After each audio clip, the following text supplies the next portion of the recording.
सुनो मेरे प्रिय भक्त हनुमान, हम तुम्हारी सेवाओं से अति प्रसन्न हैं। हम तुम्हें वचन देते हैं कि कलयुग में तुम्हारी पूजा प्रधान देव के रूप में होगी। तुम्हारी धर्म ध्वजा समस्त संसार में लहराएगी और तुम मेहंदीपुर घाटे में बालाजी के नाम से प्रसिद्धि पाओगे। हे प्रभु, आपकी आज्ञा और मर्यादाओं का सदैव पालन करूंगा और समस्त प्राणियों के कष्ट दूर करूंगा।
हे मेरे प्रिय भक्त, उठो और मेरी सेवा का तुम भार ग्रहण करो। मैं अपनी लीलाओं का विस्तार करूंगा।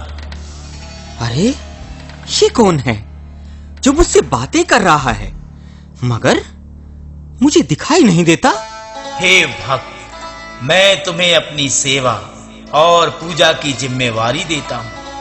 तुम ही मेरी पूजा के योग्य हो। मेरे मूर्ति स्वरूप की पूजा करो। अरे, ये घंटे, घड़ियाल और नगाड़ों की आवाज तो आ रही है पर कोई दिखाई नहीं देते। गांव वालों को ये बात बता देनी चाहिए।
अरे भाई, ये क्या है? बाबूजी, ये बालाजी का चोला है। इसे हम गंगा जी में प्रवाहित करने ले जा रहे हैं। चलो पहले इसका लगेज तय कर लो, इसे तोलते हैं।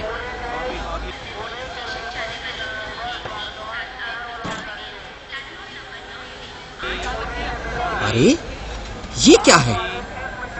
कभी इसका वजन कम हो जाता है, कभी ज्यादा हो जाता है। कुछ समझ में नहीं आता, क्या बात है? बाबूजी, ये तो बालाजी का चमत्कार है और कुछ नहीं है। जय हो बालाजी महाराज, गलती क्षमा करना। ले जाओ भाई, इसका कोई लगेज नहीं लेंगे हम।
सुनो चेला, जब भी रोगी या संकट वाला अपने घर से बालाजी दरबार आए, उससे पहले 2.25 रुपए, 1 नारियल, 1.25 मीटर कपड़ा लाल, मकान की मिट्टी तथा पीले चावल बालाजी महाराज का ध्यान करके मकान में घुमा कर लाए और प्रार्थना करें कि हमारे घर में जो भी संकट विघ्न हो उसे हे बालाजी महाराज अपने दरबार में ले जाएं और स्नान करके बालाजी दरबार जाकर यहाँ आने की दरखास्त लगाएं। इस विधान को बालाजी के चरणों में भेंट करें। फिर उसके बाद गुरुजी? फिर बालाजी से प्रार्थना करें कि हे बालाजी महाराज, जो भी हम पर संकट हो उसे अपने दरबार में रखें और मुझे शांति दे। उसके बाद क्या करे गुरुजी?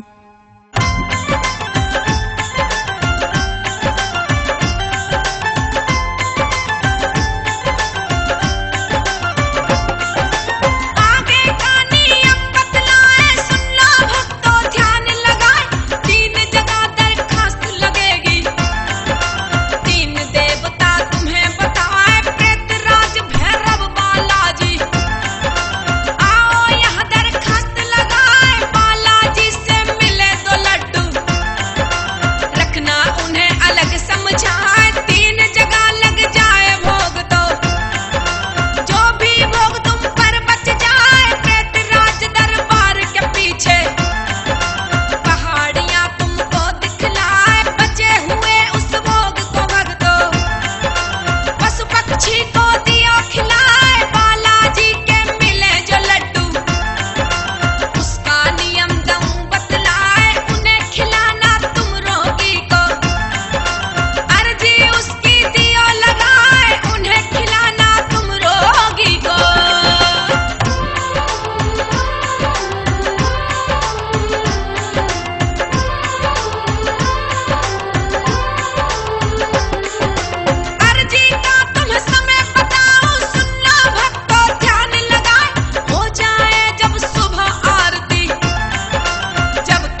अच्छा गुरुजी, ये लड्डू मंदिर के बाहर दुकानों से लाके फिर क्या करें? बेटा, इन छोटे लड्डुओं को लेके आरती से पहले मंदिर में जमा करा दे। आरती के बाद पेशी के वही लड्डू मंदिर में बंटते हैं, वो लड्डू लेकर रोगी को खिला दें। जो भी संकट होगा रोगी के मुख से बोलने लगेगा। अगर गुरुजी पेशी न आए तो भैरव बाबा का भोग लगाना जरूरी है। भैरव जी को भोग क्या लगेगा? 100 ग्राम गुलगुले यानी मीठे पुए होते हैं। भोग लगाने के बाद 2 गुलगुले रोगी को खिला दें, बाकी कुत्ते को खिला दें। अच्छा, ध्यान रहे, प्रेतराज सरकार को भी भोग लगाना अनिवार्य है। प्रेतराज बाबा का क्या भोग चढ़ना है गुरुजी? प्रेतराज बाबा का भोग 100 ग्राम खीर से लगाएं। भोग की बची हुई खीर रोगी या अन्य लोग भी खा सकते हैं। इसके पश्चात दीवान सरकार का भोग लगाना चाहिए। इनका दरबार प्रेतराज सरकार के पीछे है। दीवान सरकार का भोग भी बता दीजिए गुरुजी।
गुरुजी, समाधि वाले बाबा को जलेबी का भोग चढ़ा दें, फिर हमें प्रसाद मिलेगा, उसका क्या करें गुरुजी? समाधि वाले बाबा को भोग लगाकर 2 जलेबी रोगी को खिलाएं और बाकी बची हुई जलेबी कुत्ते को खिला दें। अगर पेशी न आए तो भंगी बाड़े का भोग लगवाना जरूरी है। इनका दरबार कहाँ है गुरुजी? इनका स्थान श्री प्रेतराज बाबा के दरबार में जाते हुए सीढ़ियों के पास उल्टे हाथ की तरफ है। इनका भोग 7 बतासे और थोड़ी मिठाई, 2 लौंग, 2 इलायची जलते हुए उपले पर रखकर रोगी को धुआं दिलवाएं। उसके बाद गुरुजी? भंगी बाड़े का भोग लगाने के बाद रोगी और उसके साथ के लोग किसी अन्य व्यक्ति को न छुएं, बल्कि जिस स्थान पे वो ठहरे हों वहां स्नान करके शुद्ध साफ कपड़े बदलकर तब श्री बालाजी महाराज के दरबार में जाएं। इसके बाद पीपल वृक्ष पर 1 लोटा पानी, 2 बताशे, 2 इलायची चढ़ा दें। थोड़ा जल बचा के रोगी को पिला दें और प्रार्थना करें कि हमारे संकट कट जाएं।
गुरुजी, अगर हमें बालाजी महाराज से दूत मिल जाए, उन्हें कब बुलाना चाहिए? यदि बालाजी दूत दे दें तो दूत महाराज को मंगलवार या शनिवार को बुलाना चाहिए, परंतु आपत्ति के समय कभी भी बुलाया जा सकता है। गुरुजी, यदि ये संकट कटे ना हटे ना बोले तो क्या करें?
गुरुजी, हमें बालाजी का कोई चमत्कारी किस्सा तो सुनाइए, जिसे सुनकर मन प्रसन्न हो जाए।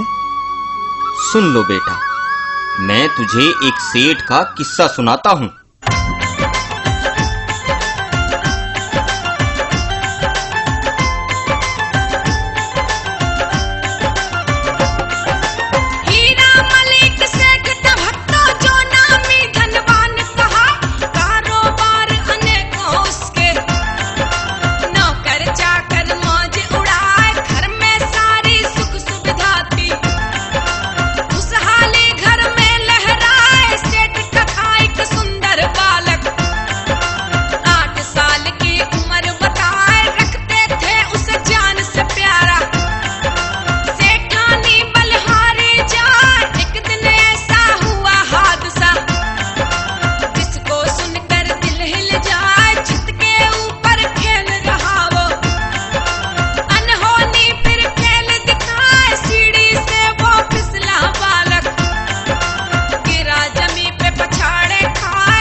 अरे सेठ जी, रोने धोने से कुछ नहीं होगा। तुम एक काम करो, 2.25 रुपए की अर्जी बालाजी महाराज के दरबार में लगा दो। जहां तुम्हारा पूजा का स्थान है, वहां इस अर्जी को रखकर बालाजी महाराज से प्रार्थना करो। श्री बालाजी बड़े दयालु हैं, वे जरूर तुम्हारी विनती सुनेंगे। अब विलंब न करो। हे ब्राह्मण महाराज, यदि बालक मेरा ठीक हो जाए तो मैं बालाजी के दरबार में 1.25 मन सोने का सिंहासन चढ़ाऊंगा। ये तो बालाजी महाराज की इच्छा है।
जय हो श्री बालाजी महाराज, जय हो। तुम्हारी कृपा का मैं बहुत आभारी हूँ। तुमने मेरे पुत्र को प्राण दान दिए हैं। मैं धन्य हो गया प्रभु, मैं धन्य हो गया, मैं धन्य हो गया। ठीक कहते हो जी। अब हम मेहंदीपुर धाम जाएंगे, 1.25 मन सोने का सिंहासन चढ़ाएंगे।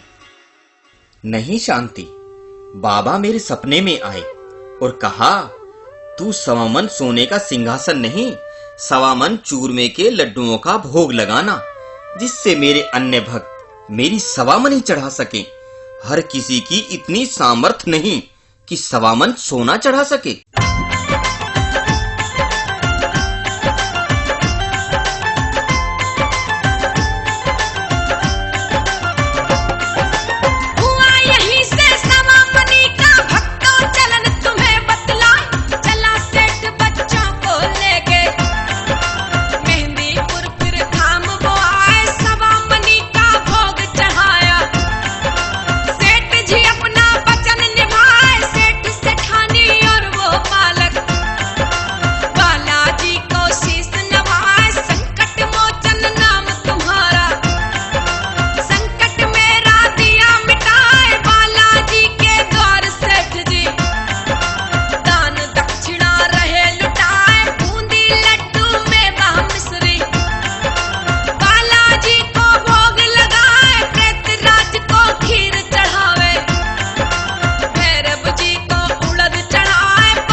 देखो दीनानाथ, तुम अपने घर में बालाजी की जोत जगाओ।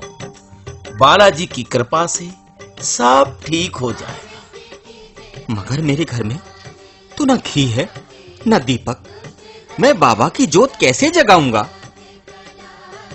अच्छा, तो तुम एक काम करो, तुम मंदिर से ही घी और दीपक ले जाकर सच्चे मन से ध्यान से बालाजी की जोत जगाओ। फिर कुछ दिन बाद मुझे बताना।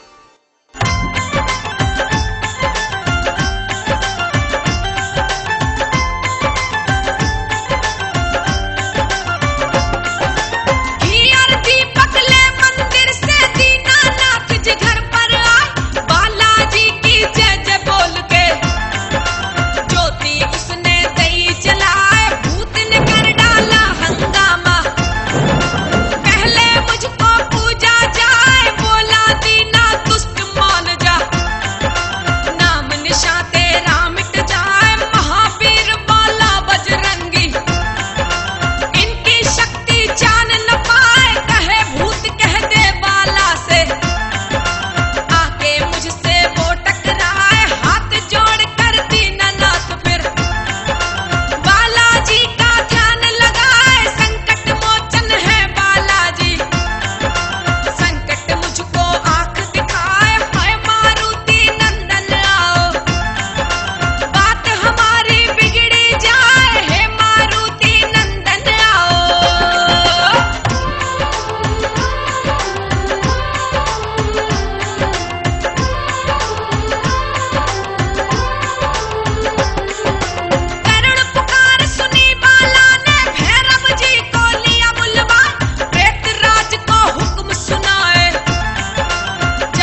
जय हो बालाजी महाराज, तुम्हारी सदा ही जय हो।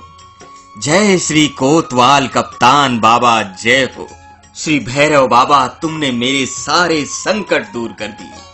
आपकी जय हो बाबा, आपकी जय हो। हे बालाजी महाराज, मैं तुम्हारे दरबार सवा मनी लेकर आऊंगी। और सुन, बालाजी की जोत अब हम नित ही सुबह शाम जलाएंगे, बाबा का ध्यान करेंगे। जय हो बाबा, तुम्हारी जय हो।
जय श्री राम, जय श्री राम। हे देवी माया, हम तेरी भक्ति से अति प्रसन्न हैं और इसीलिए हम तुम्हारे पास स्वयं चलकर आए हैं। तुम्हारे पति के तन का रोग हमेशा के लिए मिट जाएगा। तुम बालाजी की जोत का घी लेकर अपने पति के सारे शरीर पर लगाना। 21 दिन बाद तुम्हारा पति रोग मुक्त हो जाएगा। अब हम चलते हैं। जय श्री राम, जय श्री राम।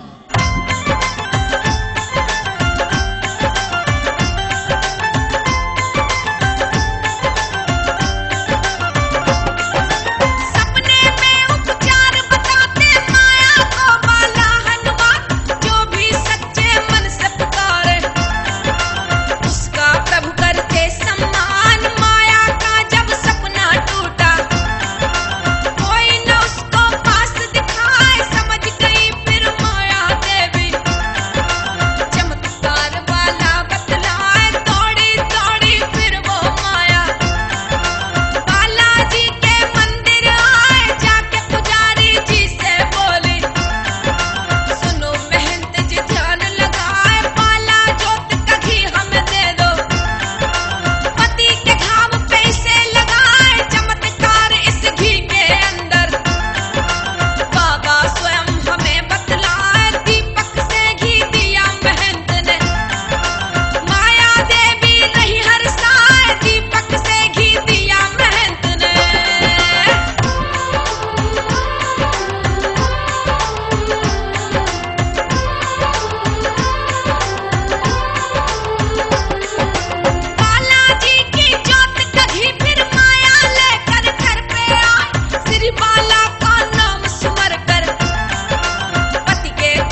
हे बालाजी महाराज, आप तो बड़े दयालु हो प्रभु।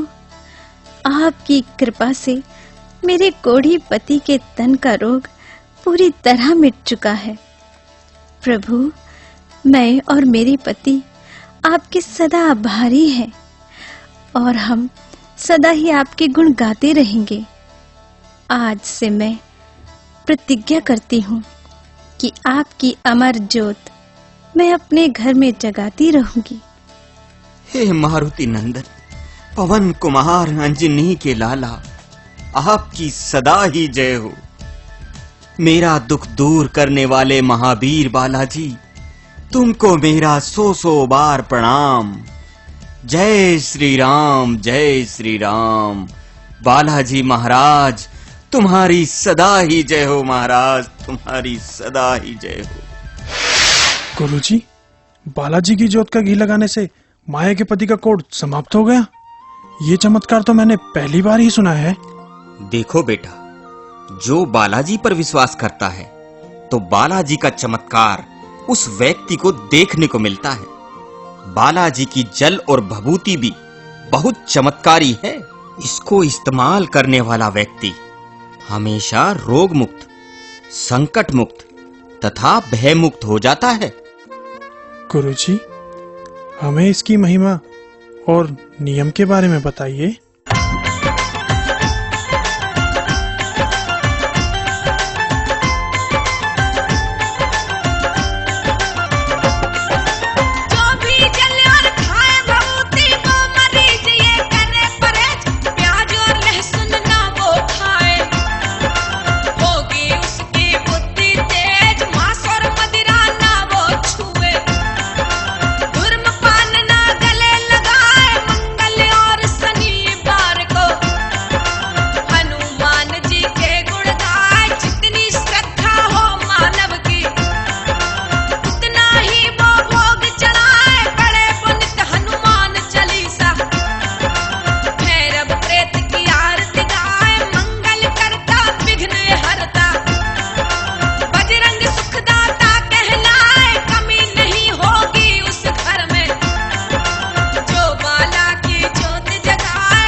गुरुजी, आपने हमें बालाजी के नियम बता के धन्य कर दिया गुरुजी। बेटा, अब हम तुम्हें अंजनी माता का भवन बताते हैं। देखो बेटा, अंजनी माता का भवन श्री बालाजी महाराज के मंदिर के ठीक सामने वाली पहाड़ी पर है। अंजनी माँ के दर्शन के साथ साथ तुम्हें हनुमान जी के बाल रूप के भी दर्शन होंगे, जो माता अंजनी की गोद में विराजमान हैं। और फिर काली मैया के दर्शन करें, जिनके दर्शन से सारे कार्य सिद्ध हो जाते हैं।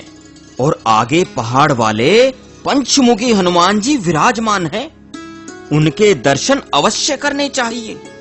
सारी मनोकामना पूर्ण होती है। और श्री बालाजी तीर्थ धाम के दर्शन भी तभी पूर्ण माने जाते हैं।